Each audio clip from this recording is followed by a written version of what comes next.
I don't think people would call themselves a feminist because they don't really understand what it is. And like, especially like, I found that a lot of sports kind of people, like in particular like rugby lads, like I've got quite a lot of friends that are into like rugby and like football and stuff, and I say, would you class yourself as a feminist? And they're like, oh no, I wouldn't. And I was like, but do you believe in gender equality? And they're like, oh yeah, yeah. And I'm like, but that's what feminism is. And they're like, oh yeah, but I wouldn't call myself a feminist. I'm like, and it just irritates me because it kind of seems like they don't want to be labelled.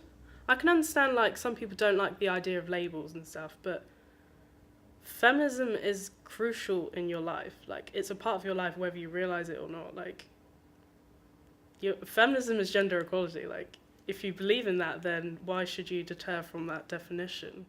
Sometimes I've heard, like, especially from my mum, like, oh, why do you want to radicalise yourself? Like, why do you want to be one of these women, like, that don't want to have, like, children and stuff, and, like, the whole, like, natural kind of born into, like, what women should do? And I'm like, okay, feminism is about choice. If I want to be a mother and have children, that's fine. If I want to have a career, that's fine. It's all down to choice. And I think, like, people forget, like, I think it's like a kind of an older generation kind of thing.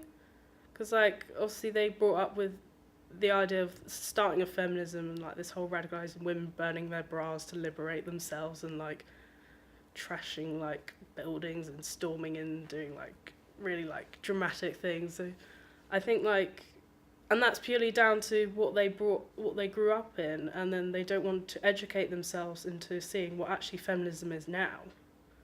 They're sort of seeing what it was, and they don't see how it's developed so much.